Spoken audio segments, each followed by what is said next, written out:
Сәлем достар, плюс бәріне керек арнасына қош келдіңіз. Бүгінгі сіздермен талқылайтын тақырыбымыз: шашымыз неге жиі түседі? Шаш түсуін қалай тоқтатуға болады? Қандай жолдары бар? Сол жайлы айтатын боламын. Шашыңыз жиі түсіп, сізді мазаласа, онда осы видеоны соңына дейін көріңіз. Арнамнан алыстамау үшін тіркеліп қоңыраушаны басып қоюды ұмытпаңыз. Шашымыз жиі түсіп, әсіресе босанып келген жас аналардың шашы өте жиі түсіп жатады. Оның көптеген өз себептері бар. Шашына қанша күтім жасаса да шашы жиі түсіп жатады. Адамның басынан күніне 50-100 тал шаштың түсуі қалыпты жағдай саналады. Бірақ одан да көп түсетін кездер болады екен. Әсіресе босанғаннан кейін әйел адамдардың шашы жиі түсе бастайды.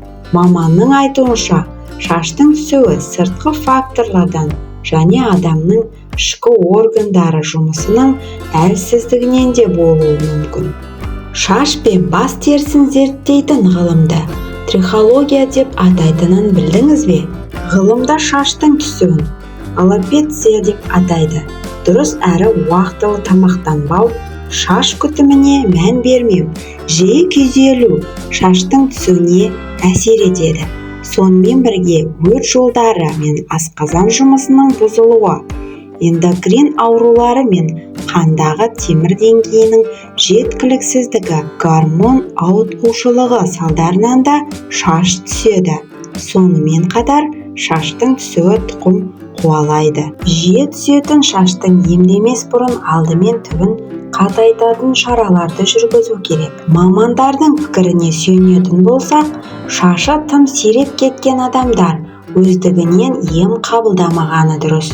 Шашы көп түсіп, сиреп кеткен адамдар әуелі маман кеңесіне жүгініп, олар ұсынған арнайы сусындарды пайдаланған абзал. Ол сусындардың құрамында шаштың қатаюына әсер ететін дәрумендер болады.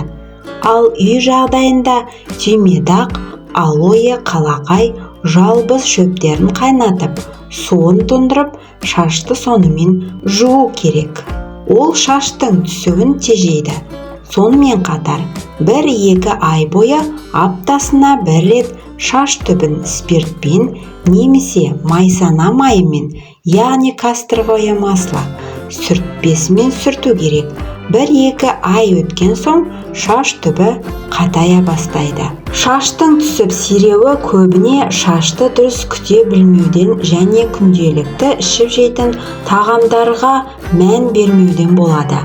Мысалы, С дәруменін көп тұтынғаннан да шаш жиі түседі.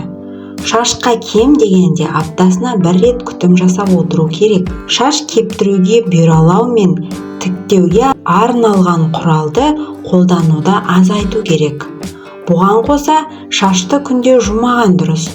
Ол шаштың әлсіреуі мен тез майлануына себеп болады. Ағзаға темір жетіспеушілігінен шаш жиі түсетінін ескерсек, шай, кофе, газдалған сусындарды ішуді де тыйған дұрыс. Өйткені мұндай сусындар темірдің ағзаға сіңуіне кедергі келтіреді. Егер шаш маңдайдан бастап түсетін болса, тәттіні, шырындарды, сүтті, спиртті ішімдіктерді ішуді азайту керек. Қандай жағдай болмасын, шаштың түсуімен күресу барысында косметикалық рәсімдерді тек арнайы медициналық дәрі-дәрмекпен және мамандардың бақылауымен жасаған дұрыс. Шаш күтімін үй жағдайында жасағыңыз келсе, сіздерге қолжетімді маскалардың бірнеше түрін ұсынамын. 1 пияздың сөліне сол мөлшерде майсана майы, кастровое масло, 1 жұмыртқаның сарысын қосып, шаштың түбіне жағады. 45 минуттан соң шашты жуып, тарақпен тарайсыз. Пиязды майдалап турап, үстіне 100 мл спирт құяды да 1 тәулікке қояды. Дайын тұнбамен шаштың түбін сүртіп, полиэтилен пакеттің сыртынан сүлгімен басты орап қояды. 20-30 минуттан соң шашты салқындау сумен жуып тастаңыз. Жылы не қайнаған суға бал салады, 1 литр суға 2 ас қасық бал кетеді. Басты бал ерісе болғаны. Осы сумен шаштың түбіне массаж жасап жуады. Мұны аптасына 2 рет қайталайды. Бұл шаштың түбін қатайтады және тез өсуіне көмектеседі. Сарымсақ, қайың, алоэ шырындары, жұмыртқаның сарысы және бал, осылардың әрқайсысынан 1 шай қасықтан алып, жақсылап араластырыңыз. Қоспаны бас терісіне жағып, 1-2 сағаттан соң жуып тастасаңыз болады. Сонымен қатар, қайың жапырағының тұнбасымен шайса тіптен керемет.